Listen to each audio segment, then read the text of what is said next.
Hey guys, welcome back to another week of Sunday School. Glad you could join us. Hopefully this format works a little better for you, easier to get to. And if you look down below in the description, there's a link to your papers. So you're going to have to drag your cursor over that, hit right click and copy it, or you can hit Control C or Command C, and then go up to a new browser, paste it, and it should come up as a PDF. If not, I will put the picture versions. Ask Pastor Jeff if he can put those in the email for you guys. Also down below in the description is a link to a CEF resource page that has some different resources for kids from Child Evangelism Fellowship. So you have to check those out. There's some great resources there. I'm going to start off today's lesson by reading to you guys out of Psalm 119. So this is the longest psalm in the Bible. It's 176 verses. And the cool thing about it is all but 2 verses mention God's word. They either describe it as his law, his decrees, his precepts, his statutes, but all but 2 verses mention God's word. Pretty cool. That'll be a really good challenge, actually, if you could read through Psalm 119 over this next week and see if you can find those 2 verses. Yeah? That'd be pretty neat. So I'm going to read from Psalm 119, verses 33 to 40. Teach me, O Lord, to follow your decrees, then I will keep them to the end. Give me understanding, and I will keep your law, and obey it with all my heart. Direct me in the path of your commands, for there I find delight. Turn my heart toward your statutes, and not toward selfish gain. Turn my eyes away from worthless things. Preserve my life according to your word. Fulfill your promise to your servant, so that you may be feared. Take away the disgrace I dread, for your laws are good. How I long for your precepts. Preserve my life in your righteousness. So, the Psalms, as we know, is a song of praise and worship to God. And as we go through the lesson, I'll tell you why I chose to read that psalm today. So we've been working through the 10 Commandments, and last week we jumped to the New Testament, and we heard the story of the rich young ruler and his trouble, how he didn't put God first, which God teaches us in the first commandment, that you shall have no other gods before me. Well, if you remember 2 weeks ago, we were talking about the day that Moses went up on Mount Sinai to receive the 10 Commandments from God, and that's where we left Moses. So today we're going to go back in to Exodus and pick up when Moses is on top of the mountain. So if you want to turn in your Bibles to Exodus chapter 32, that's where I'm going to be reading from. I'm going to pause a couple times, but I'll be reading out of my NIV Bible. So starting with verse 1. When the people saw that Moses was so long in coming down from the mountain, they gathered around Aaron, Moses' brother, and they said, "Come, make us gods who will go before us. As for this fellow Moses who brought us up out of Egypt, we don't know what has happened to him." Aaron answered them, "Take off the gold earrings that your wives, your sons, and your daughters are wearing, and bring them to me."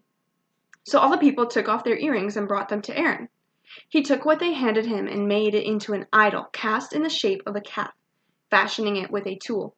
Then they said, "These are your gods, O Israel, who brought you up out of Egypt." When Aaron saw this, he built an altar in front of the calf, and he announced, "Tomorrow there will be a festival to the Lord." Let's pause there. This is a pretty serious sin that the Israelites and Aaron are committing. They've built an idol out of gold in the shape of a calf, like a baby cow, and have put it up. And now on top of that, Aaron has put an altar in front of it. An altar is where you offer sacrifices to God. And now the people are going to worship this idol. But Aaron said it was going to be a festival to the Lord. So now they're mixing in their worship of the Lord with this worship to this idol. Let's see what happens next. So back to verse 6. So the next day the people rose early and sacrificed burnt offerings and presented fellowship offerings. Afterward, they sat down to eat and drink and got up to indulge in revelry. Then the Lord said to Moses, they're up on the mountain, meanwhile, Moses doesn't know what's happening with the idol. Then the Lord said to Moses, "Go down, because of your people, whom you brought up out of Egypt, have become corrupt. They have been quick to turn away from what I commanded them and have made themselves an idol cast in the shape of a calf. They have bowed down to it and sacrificed to it and have said, 'These are your gods, O Israel, who brought you up out of Egypt.' I have seen these people," the Lord said to Moses, "and they are a stiff-necked people. Now leave me alone so that my anger may burn against them and that I may destroy them. Then I will make you into a great nation." When God called the people stiff-necked, that means they're stubborn. They aren't listening to his commands and doing what he told them to do. And he is ready to destroy them. But let's listen to what Moses does next, verse 11. "But Moses sought the favor of the Lord his God. 'O Lord,' he said, 'why should your anger burn against your people, whom you brought out of Egypt with great power and a mighty hand? Why should the Egyptians say, it was with evil intent that he brought them out, to kill them in the mountains and to wipe them off the face of the earth? Turn from your fierce anger, relent, and do not bring disaster on your people. Remember your servants, Abraham, Isaac, and Israel, to whom you swore by your own self. I will make your descendants as numerous as the stars in the sky, and I will give your descendants all this land I promised them, and it will be their inheritance forever.'" So Moses reminded God of the promises that he made to Abraham, Isaac, and Jacob. Not that God had forgotten those promises, but God was ready to destroy all the Israelites and continue his promise just through Moses. But Moses begged that God would also keep the other Israelites alive and not destroy them. So let's see what happens. Verse 14, "Then the Lord relented and did not bring on his people the disaster he had threatened." Well, meanwhile, Moses is going to get ready to go down the mountain. So his meeting with God has been interrupted. So he's going to go down and see what the people are doing. Verse 15, "Moses turned and went down the mountain with the 2 tablets of the testimony in his hand. And as he was coming down the mountain, he could hear the noises in the camp. And when he got close and he saw the calf and the people dancing, he got so angry, he picked up the tablets that God had just written on, and he threw them on the ground, and they broke into pieces." And then it also says he took the calf they had made and burned it in the fire. He ground it to powder, scattered it on the water, and made the Israelites drink it.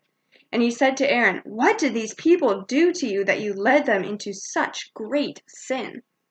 So it wasn't just the fault of the Israelites. Moses specifically asked their leader, who'd been left in charge of them, "How could you do this thing?" Well, God had said to Moses that he would relent from the disaster of destroying all the Israelites. But God still did have to punish the people for what they did. But he promised that he wouldn't destroy all of them. So Moses stood up in front of the people, and he said this. He said, "Whoever is for the Lord, come to me." And all the Levites rallied to him. Now the Levites are the tribe that Aaron and Moses are from, and that God had set aside to be his special tribe at this point. And so all the Levites come to Moses and say, "We're for the Lord." They repented of what they had done. But unfortunately then the Levites had to carry out God's judgment upon the people, and they killed 3,000 Israelites, because God, even though he relented from destroying all the Israelites, he still did have to punish those people who weren't sorry for what they had done. But he didn't go back on his promise, and he kept alive those who said that they were on his side. So sometime later, as they continued on, God told Moses to prepare 2 more tablets just like the first ones. So I'm going to turn to chapter 34, verse 1. "The Lord said to Moses, 'Chisel out 2 stone tablets like the first ones, and I will write on them the words that were on the first tablets which you broke.' And so Moses got ready the next morning. He went up on Mount Sinai to get the 2 new tablets, and God arrived in a cloud of smoke to meet Moses. And I want to read you what God says to him in verse 6. "And he passed in front of Moses, proclaiming," this is God who passed in front of Moses, and God said, the Lord, the compassionate and gracious God, slow to anger, abounding in love and faithfulness, maintaining love to thousands, and forgiving wickedness, rebellion, and sin. Yet he does not leave the guilty unpunished. He punishes the children and their children for the sin of the fathers to the 3rd and 4th generation." Moses bowed to the ground at once and worshipped. "O Lord, if I have found favor in your eyes," he said, "then let the Lord go with us. Although this is a stiff-necked people, forgive our wickedness and our sin and take us as your inheritance." Then the Lord said, "I am making a covenant with you. Before all your people, I will do wonders never done before in any nation in all the world. The people you live among will see how awesome is the work that I, the Lord, will do for you. Obey what I command you today." So now he's given them the same commandments that he'd given them before, and he renewed that covenant that he had made with the Israelites, that he will be their God. And he said he forgives sin. He forgave the sin of those Israelites who repented of making the calf. But he didn't leave the guilty unpunished. Those who were not repentant, he did punish.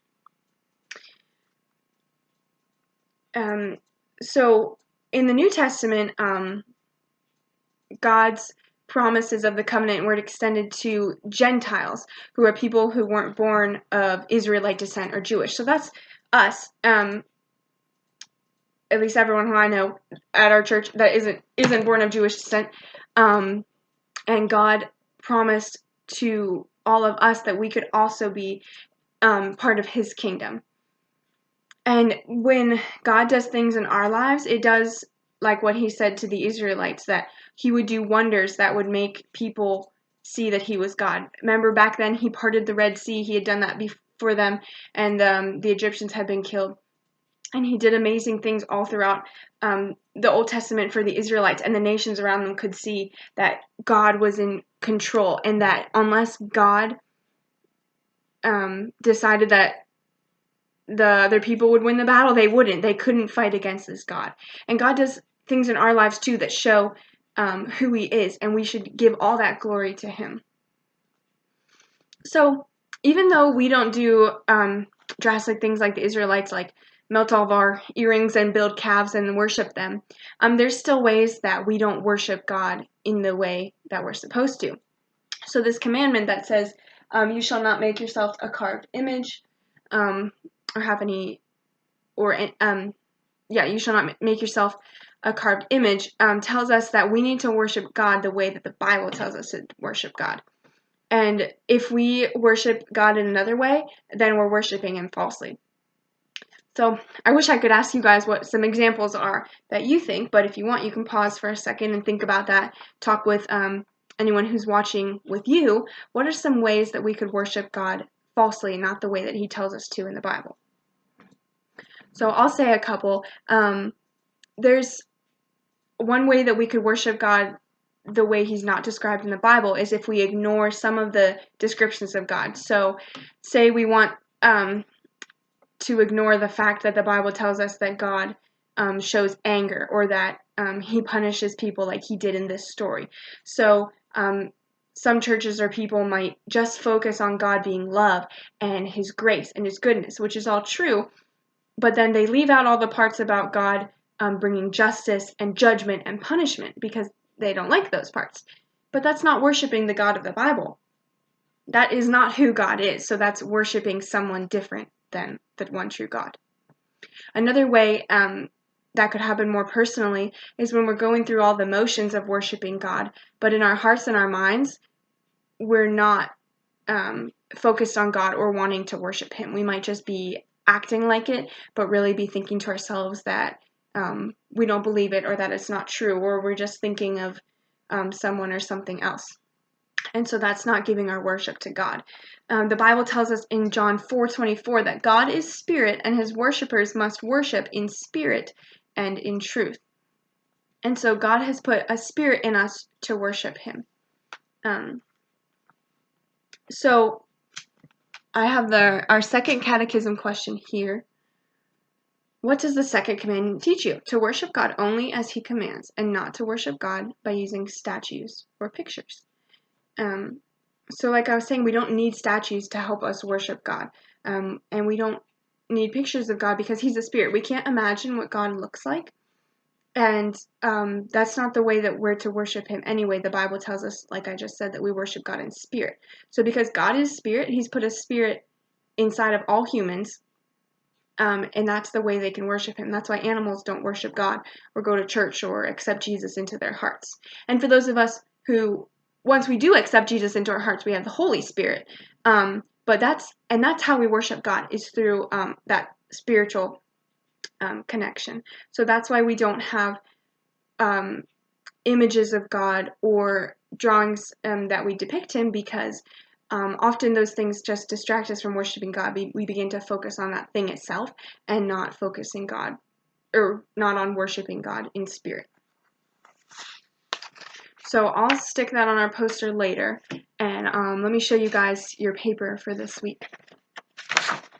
So on the inside, this first page is a true or false page, and what it is it wants you to color pictures that show a child that is showing a true heart to worship God. And then there's some that you can put an X over that have false worship. They might look like they're worshiping God, but we can see from their thoughts that it's not true worship. And on the second page, I really like, and this is good even for you older kids to read through. There's 4 different questions, and there's different options. Some of them, there's more than one correct answer. You need to color in the heart. So, like, this question is, why does God command us not to make images or idols? Is it because he knows that we are not good artists? Because no statue or artwork could ever show God's goodness or holiness? Or because God does not like beautiful things? Well, we know that 2 of those aren't true, right? We've been learning, even this past couple weeks in Pastor Jeff's messages, that God in the garden made things to be beautiful just for the sake of being beautiful, to be pleasant. So we know God likes beautiful things.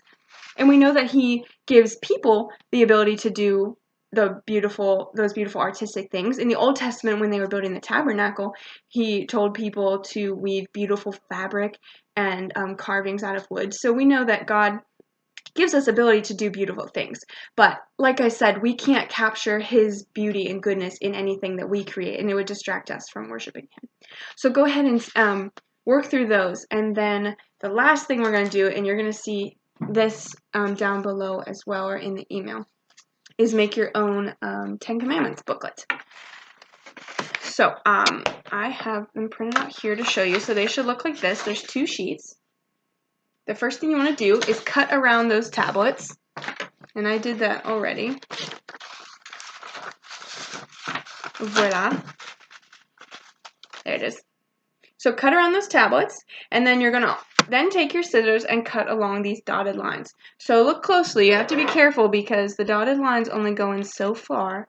You don't want to cut all the way to the middle or it'll fall apart. Okay, so watch those dotted lines, especially down here in the middle. Don't cut past the dash marks, okay?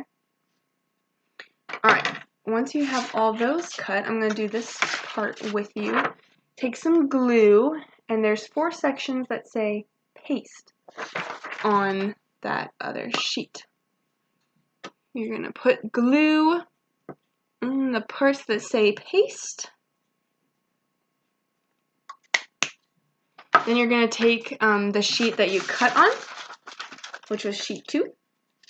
You're going to lay it on top of sheet 1. Trying to line it up.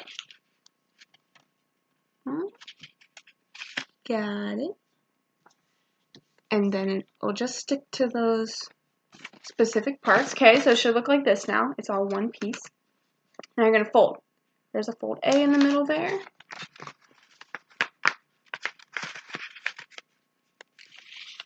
And then there's a fold B. And you want to fold it so that the outside says the 10 Commandments. The nice thing is you can just print this off in black and white because the stone tablets are gray anyway. Cool, and now you have your own little booklet of the 10 Commandments. So then, what's really cool about this too is you can have someone else quiz you, but you can even quiz yourself on these because of the flaps. You can ask yourself what the first commandment is and then check your answer by lifting up the flap. And this will be nice for you to have over the next few weeks as we study. When we're talking about the 10 Commandments, you can have your own handy booklet there with all of them written out for you. Awesome. So, one thing I forgot to say was I forgot to clue you guys into why I picked that psalm. So I'm going to wrap up by saying that to you guys. Just like we talked about last week, we can't keep any of these commandments on our own. And so we can't follow God's laws without asking for his strength. So the reason I picked Psalm 119 was because David says in there over and over again Things like this. Teach me, O Lord, to follow your decrees. Give me understanding, and I will keep your law. Direct me in the path of your commands. Turn my heart toward your statutes. Turn my eyes away from worthless things. So this shows us that we can't keep these commandments on our own. So the first place we need to start is by asking God to teach us to obey his commandments and to teach us to follow his law. Okay, so hopefully I'll see you guys next week. As we study our third commandment. I hope you're all doing well, and we're continuing to pray for you guys and pray that God ends this virus soon and that all the glory will be given to him for that, and we'll be back together in person. Have a great week, guys.